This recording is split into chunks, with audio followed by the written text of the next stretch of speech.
taking a cue from F.A. Hayek, who, when someone said to him, "What do you call yourself?" said, "Call me an old-fashioned Whig," with emphasis on the old-fashioned. The word Whig has not been batted out of shape, so it's a pretty good word. But the Whig thrust was to place limits upon the exercise of governmental power.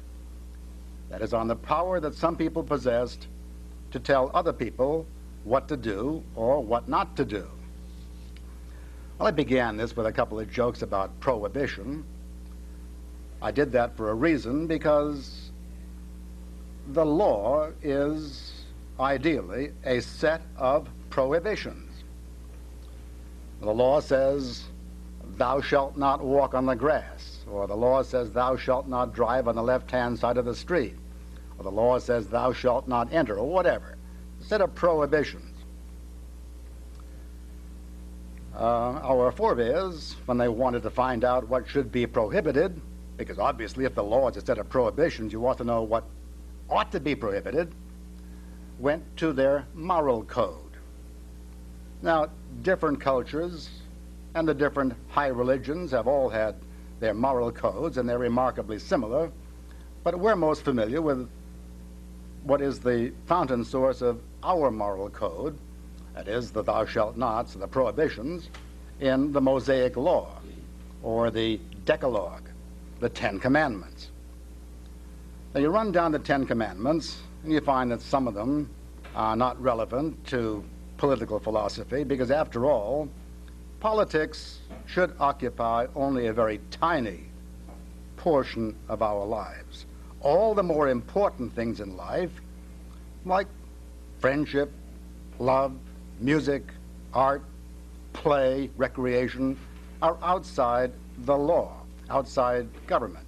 So government should occupy a very tiny sphere of our lives, and the trouble with the modern world is that politics has usurped a place which the intrinsic merit of politics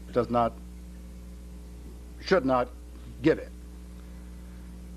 The first commandment relevant to politics, they discovered, talking about our Whig forebears of the 18th century, was the commandment, "Thou shalt not murder."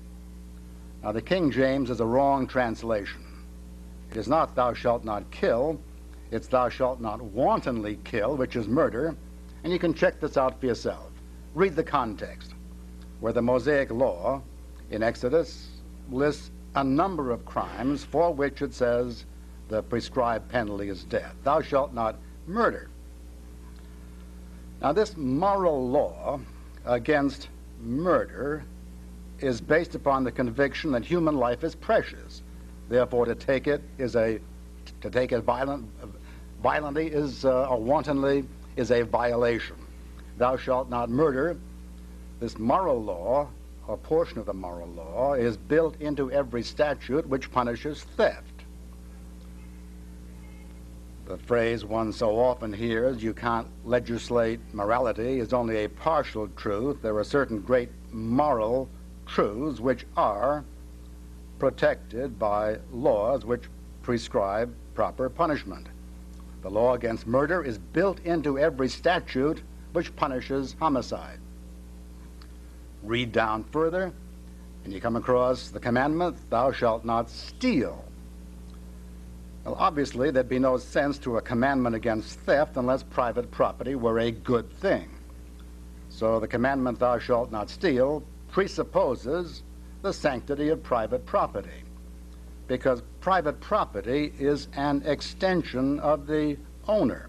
It's his self extended into something which lawfully belongs to him.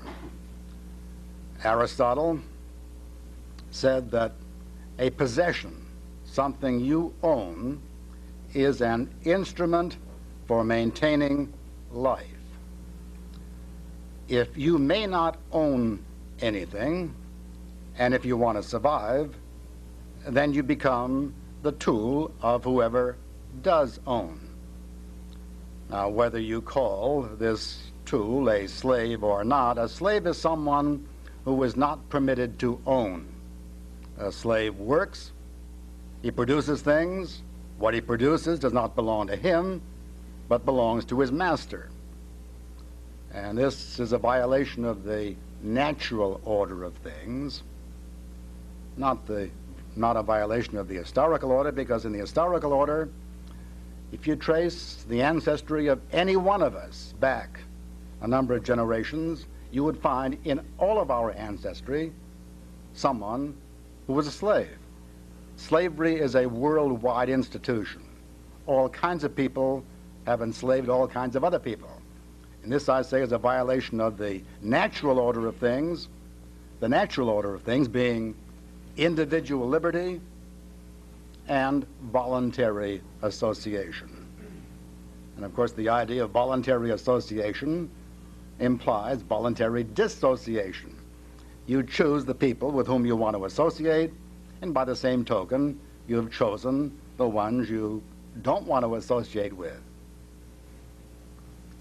What I'm getting at, as I guess most of you have surmised by now, is the old trilogy of life, liberty, and property, which exerted an enormous appeal to the people of the colonies in the 18th century, a familiar phrase in the oratory, in the writings, and even the sermons of the 18th century. Back in Massachusetts, it was mandatory upon the clergy twice a year to preach a sermon that dealt with the civil order.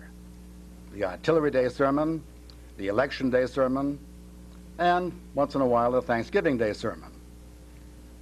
One of my predecessors in the pulpit of the second parish of Hingham, Massachusetts, and by the way, I should add that we had a church in the area south of Boston, South Hingham. One of our daughters was born in the South Weymouth Hospital. Another daughter born in California, Southern California, in a hospital south of Wilshire Boulevard. Anyway, Daniel Shute, back in 1767, in one of his Artillery Day sermons, said, "Life, liberty, and property are the gifts of the Creator." They really believed it. Well, I've gotten at two parts of this trilogy: the right to life, based upon the moral commandment against wanton killing; the right to property, based upon the fact that they realize that a man's property is a lawful extension of his person, something upon which his life depends. What about liberty? Well, reflect upon the fact that every one of you possesses the gift of life.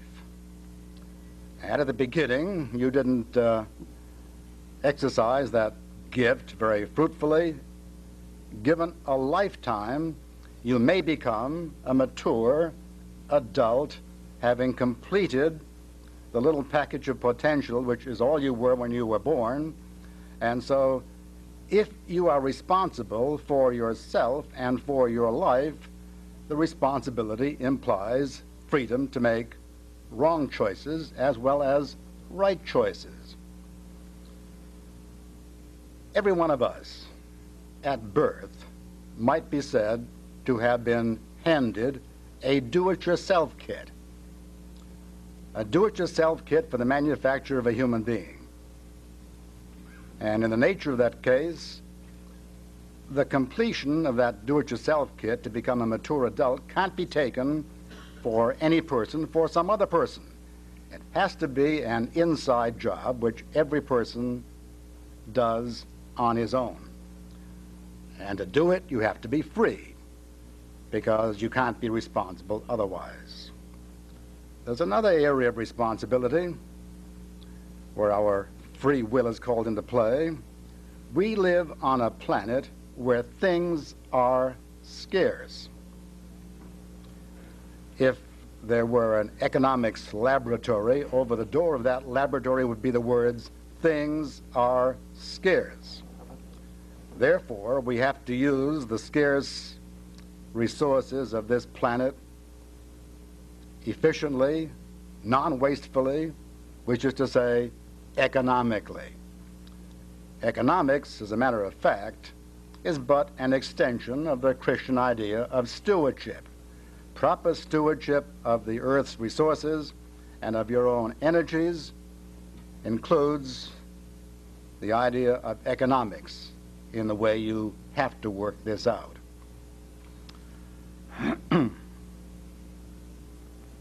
Well, I'm getting kind of into theology here. I'm going to back away a little bit.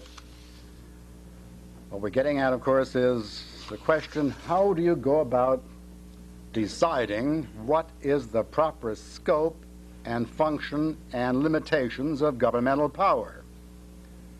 And our forebears went about this by dipping into the moral code and deciding that if you had a government that saw to it that there was no wanton killing that went undeterred or unpunished, no theft that went unpunished, and if every person were given the widest possible latitude within society to pursue his personal goals, you would have a free society and a good society. Our ancestors attempted to ground their legal and moral principles, the ones I've been discussing, on their reading of the nature of things, on their idea of what is real in the cosmos or in the universe. Just as the natural scientists, the ones who are exploring outer space and all the others, read the regularities they discover in nature and then draft a shorthand formulation called a scientific law. Now, long before Newton formulated his laws of motion, long before he put them into words, physical bodies throughout the universe attracted one another, and the intensity of the attraction, the intensity varied with the density of the attracting bodies, and inversely as the square of the distance that separated them. Now, suppose your 5-year-old kid should come up to you tomorrow afternoon and say, "Mom or Pop, how come material bodies attract one another and the attraction varies as the inverse square of the distance?" How would you answer him? Because if you can think in terms of inverse square, you can think as easily in terms of inverse cube. Why not inverse cube? How would you answer your 5-year-old? Well, how could you answer him except to say, "Well, son, it just happens that in this particular instance, this universe of ours has a strong prejudice against the inverse cube and an inexorable bias in favor of the inverse square. Just as this same universe of ours has a strong bias in favor of the idea of the preciousness of individual human life, has a bias against theft and wills that men and women be free. It's in the nature of things that property and life and liberty should be exercised by we as God's creatures." Immanuel Kant, a fellow that is not the easiest person to read because he didn't write his books. He lectured in this impossible German language where the verb is at the end of the paragraph somewhere out in left field. His lecture notes were taken by students, and you know what student lecture notes are like. And then someone took this impossible German and put it into even more impossible English, which is the books we have of Immanuel Kant. But a few things of Immanuel Kant we can understand. Immanuel Kant said on one occasion, "Two things fill me with awe: the starry heavens without and the moral law within."